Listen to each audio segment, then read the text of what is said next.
महाराणा सांगा। संग्राम सिंह। संग्राम सिंह वो हैं जिनकी एक आँख नहीं है, एक आँख उनकी मतलब ख़राब हो जाती है। पृथ्वीराज जो हैं वो फोड़ देते हैं उनकी आँख। एक उनकी भुजा नहीं है, एक उनका पाँव कट गया है, क्योंकि उन्होंने परास्त किया किसी को, लेकिन फिर भी उसके बाद भी वो 4 युद्ध और करते हैं। तो आज हम उनके बारे में जानेंगे और इसीलिए फर्स्ट ग्रेड के सिलेबस में खास कर लिखा हुआ है सबसे पहले महाराणा सांगा। राजस्थान एंड मुगल के रिलेशंस के अंदर सबसे पहले लिखा हुआ है महाराणा सांगा। तो ये स्पेशली फर्स्ट ग्रेड से रिलेटेड जो सिलेबस में गिवन है उनसे रिलेटेड वीडियोज़ हैं। बाकी भी सब्जेक्ट्स के अंदर ये जहाँ पर भी आपकी राजस्थान जीके आएगी उसके अंदर आएगा। और छोटा सा टॉपिक है महाराणा सांगा, हालांकि बहुत इंपॉर्टेंट है, लेकिन आज हम सिर्फ महाराणा सांगा के बारे में पढ़ेंगे। तो महाराणा सांगा जिनका नाम था संग्राम सिंह, पिता थे रायमल, भाई उड़ना पृथ्वीराज, आपने उड़ना भगाना सुना होगा, जयमल, राय सिंह, सारंगदेव, सूरजमल, 4-5 भाई हैं। और इनका जो सैनिक का भग्नावेश है वो है टोड हिंदूपत। ये भी इनको क्यों मिला, हिंदूपत की उपाधि भी इनको क्यों मिली, ये भी हम आगे पढ़ेंगे खातोली के युद्ध के अंदर। तो देखिए, एक भीमल गांव है, उसके चारनी ने सांगा के शासक बनने की जो भविष्यवाणी थी वो पहले ही कर दी थी। पृथ्वीराज ने सांगा की एक आंख भी फोड़ दी थी। और जो सांगा थे वो अजमेर में करमचंद पवार के पास अज्ञातवास में रहे भी थे। ये जो हिंदी के जो हैं ये वन लाइनर्स हैं, है ना। ये डिटेल में नहीं है, डिटेल में हम इंग्लिश में ही कर रहे हैं, जो कि आपका चैप्टर हम अपलोड करते हैं तो वो आप देख सकते हैं। ये वन लाइनर्स हैं, है ना, तो शॉर्ट नोट्स की तरह है और काफ़ी मतलब फैक्ट्स है इसके अंदर, ठीक है। प्रॉपर इसके अंदर थ्योरी नहीं है। तो अगर आपको यूज़फुल लगता है तो आप ज़रूर देखिए। एंड हाँ, आप मतलब जैसे मान लीजिए आपको महाराणा सांगा टॉपिक है, लास्ट में रिवाइज़ करना है, आपने पढ़ लिया है, तो आप इनको ज़रूर देख सकते हैं। तो दोबारा से मैं बता दूं, संग्राम सिंह, सैनिक का भग्नावेश, टोड हिंदूपत, हिंदूपत की उपाधि इनको मिलेगी और खातोली के युद्ध के बाद मिलेगी। करमचंद पवार के पास ये अज्ञातवास में रहे थे। पृथ्वीराज ने इनकी एक आंख फोड़ दी थी। भाई इनके उड़ना पृथ्वीराज, जयमल, राय सिंह, सारंगदेव, सूरजमल थे। भीमल गांव की चारनी ने सांगा के शासक बनने की भविष्यवाणी पहले से ही कर दी थी। अब बात आ जाती है 1509 की। 1509 में दिल्ली में सिकंदर लोदी, गुजरात में महमूद बेगड़ा और मालवा में नासिर खिलजी, ये सब जो हैं वो सांगा से कहीं ना कहीं चिड़े हुए हैं, आप बोल सकते हैं।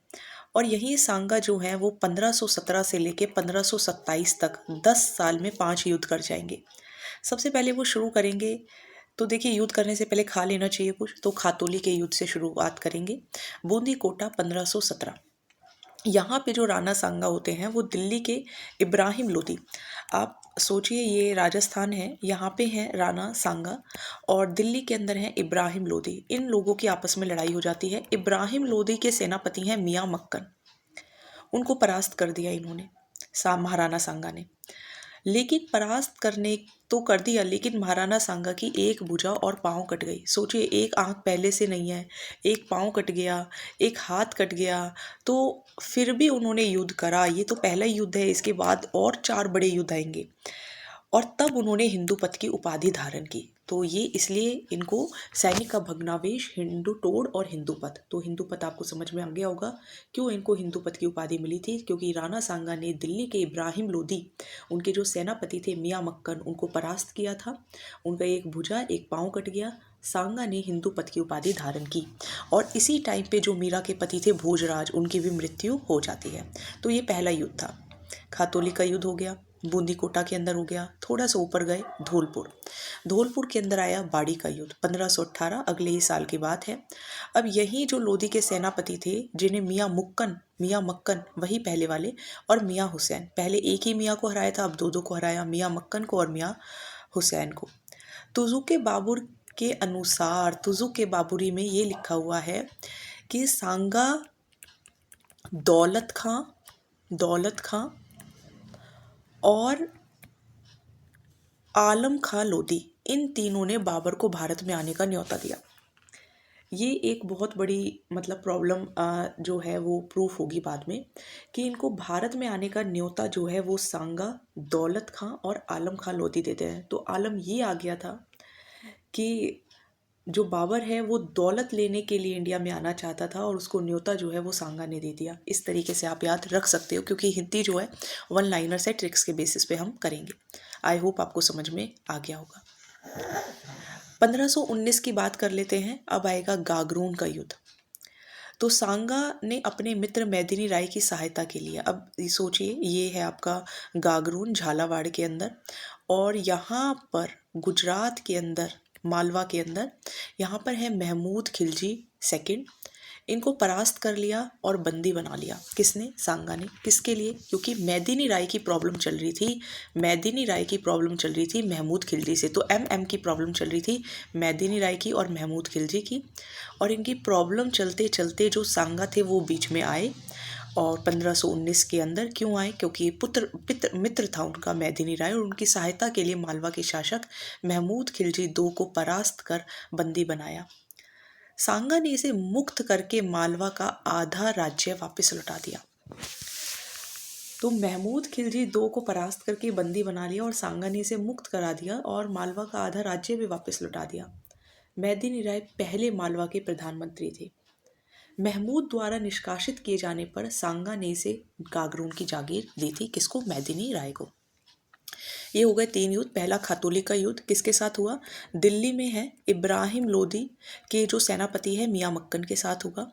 हिंदू पथ की उपाधि मिलेगी, एक भुजा एक पाँव कट जाएगा। और मीरा के जो पति हैं भोजराज, वो भी मारे जाएंगे। दूसरा युद्ध ऊपर धौलपुर, ये तो राजस्थान के अंदर था, धौलपुर के अंदर होगा। धौलपुर के अंदर वही मियाँ मक्कन और मियाँ हुसैन को हराया जाएगा। और यहाँ पर आलम खां लोधी, दौलत खां और लोधी और जो सांगा है वो बाबर को न्योता दे देंगे आने के लिए। 1519 नेक्स्ट ईयर ही गागरोन का युद्ध मेदिनी रॉय और महमूद खिलजी सेकंड के बीच में होगा, जिसके अंदर मेदिनी रॉय जो होंगे वो मालवा के प्रधानमंत्री बनेंगे और सांगा इन्हें गागरोन की जागीर भी देंगे। चलिए, ये 3 युद्ध होने के बाद अब 8 साल के बाद 16 फरवरी 1527 को बयाना का युद्ध। अब यहाँ पे जो बाबर आ चुका है तो सांगा जो होंगे वो बाबर के सेनापति सगर खां को परास्त कर देंगे। तो सांगा और सगर, सांगा सगर, है ना? किसकी वजह से? बाबर की वजह से। तो बाबर के सेनापति सगर खां को परास्त किया जाएगा। अगले ही साल होगा खानवा का युद्ध। खानवा का युद्ध जो है वो इम्पॉर्टेंट है, और खानवा के युद्ध से बाद ही महाराणा सांगा जो हैं वो भी, उसके बाद अब फिर दूसरे जो हैं बेसिकली राणा, वो आ जाते हैं। खानवा का युद्ध होगा भरतपुर के अंदर 1527।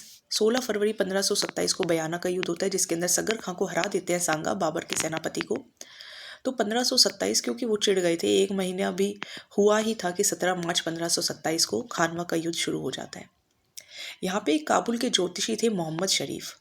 उन्होंने कहा था कि इसके अंदर बाबर जो है वो हारेगा। बाबर के पराजित होने की भविष्यवाणी की थी। तो बाबर ने कसम खाई कि मैं कभी शराब नहीं पीऊंगा, अपनी दाढ़ी नहीं कटवाऊंगा, तमगा कर समाप्त कर दूंगा।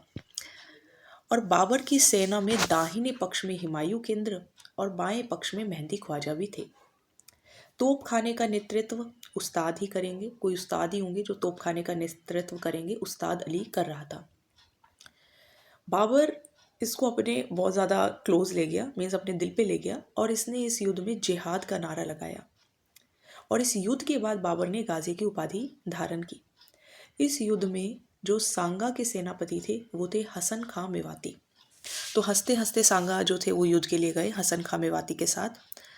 और इस युद्ध से पहले सांगा ने पाती पेरवन परंपरा निभाई। युद्ध का पहला नगाड़ा राव गंगा ने बजाया। युद्ध का पहला नगाड़ा राव गंगा ने बजाया। सलहदी तनवर ने विश्वासघात किया। सलाह ही नहीं लेनी चाहिए थी, सलहदी तनवर ने विश्वासघात किया। युद्ध में सांगा के मूर्छित होने पर, ध्यान दीजिएगा, युद्ध में सांगा मूर्छित हो गए।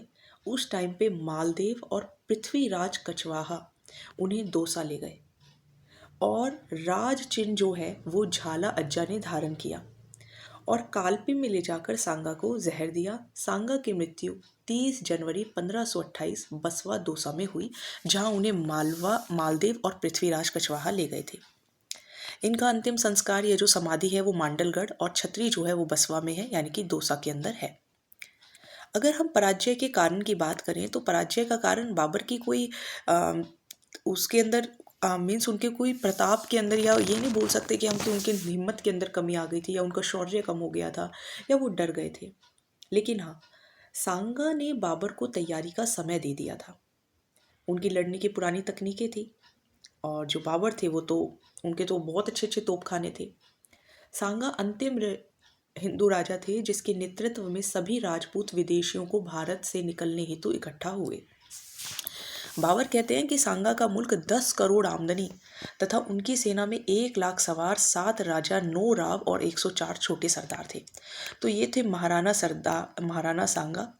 आप इसको थोड़ा ट्रिक से कम और थोड़ा रिलेट करके ज़्यादा याद करने की कोशिश करें कि इन्होंने क्या क्या किया।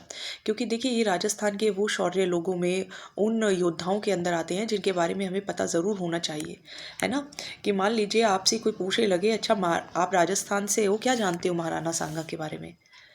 ये फर्स्ट ग्रेड के सिलेबस में क्यों है? इसीलिए तो है कि आप मान लीजिए स्कूल में पढ़ाने जाओगे, आप कॉमर्स के पेपर की तैयारी कर रहे हैं, लेकिन मान लीजिए कोई पूछने लगे कि सर हमें थोड़ा सांगा के बारे में बताइए, तो आपको पता होना चाहिए। तो महाराणा सांगा के बारे में आप बिना ट्रिक के ही लर्न करें और होपफुली आपको समझ में आया होगा। महाराणा सांगा के बाद महाराणा प्रताप हम कल करेंगे, या पहले मैं इंटीग्रेशन ऑफ राजस्थान भी करा रही हूँ साथ साथ में। और जैसे ही मौका मिलता रहेगा मैं सारी वीडियोस अपलोड करती रहूँगी राजस्थान जीके और इंडिया जीके की, जो भी फर्स्ट ग्रेड सिलेबस में है। इसके साथ साथ आपका राजस्थान जीके भी कवर होता चला जाएगा। So thank you so much. और आप वीडियो को शेयर ज़रूर करा करिए, ठीक है, क्योंकि शेयर करेंगे तभी हमारा जो चैनल है वो थोड़ा सा और ग्रो करेगा। सो आपको शेयर ज़रूर करना है। Thank you.